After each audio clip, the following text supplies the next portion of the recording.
war-saxaafadeed ee soo saartay dowladda iskeed madaxbannaanida ugu dhawaaqday ee Somaliland ayaa waxa ay ku sheegtay inay ka carruurtay ficilada uu sameeyay danjiraha Soomaaliya u fadhiya Kenya Ambassador Maxamuud Axmed Nuur Tarsan kaas oo ka baxay sir uu madaxweynaha Kenya uga yeeray kadib markii uu kulankaas ku arkay mas'uuliyiin matalaysa jamhuuriyadda iskeed madaxbannaanida ugu dhawaaqday ee Somaliland ayaa sheegtay in tilaabadaas ay caddeyn u tahay cadawnimada iyo nacaybka soo jireenka ah ee Soomaaliya u qabto Somaliland iyo dadkeeda sidoo kale war-saxaafadeed ka soo baxay Somaliland ayaa ku sheegtay in dalaal madax bannaan oo dimuqraadi ah ay doonayso inay si nabad ah kula kulanto wadamada dariska ah oo ay ku jirto Soomaaliya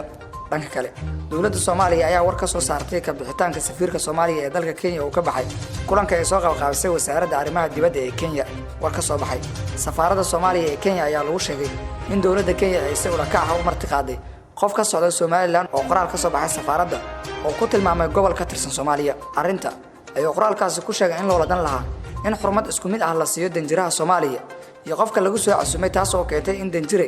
Maxamuud Nuur Tarsan oo shirka ka baxo dowladda Soomaaliya ayaa ka dalbatay dowladda Kenya inay sharaxaad ka bixiso xadgudubka ay sheegtay in loo geystay madaxtinimada Soomaaliya kaas oo ka yimid jamhuuriyadda Kenya sida ay qoraalkaasi ku xustay Kenya ayaa si rasmi ah u aqoonsay Somaliland inay tahay gobol ka tirsan Soomaaliya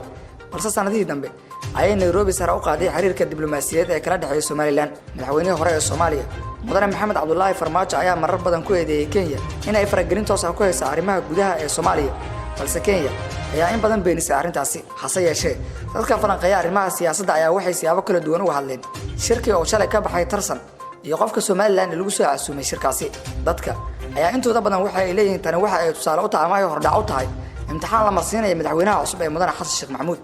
Maxamuud haddii uu arrintaasi ka aamuso ama uga gaabsado Kenya halkaas waxa uga furmi doonto wado ay si toos ah uga soo gasho Soomaaliya dowladda Soomaaliya iyo Kenya midkoodna kama hadlin arrinta u dambeysay laakiin wakiilka Somaliland u fadhiya Nairobi ayaa xaqiijiyay in casuumaad ay ka heleen madaxtooyada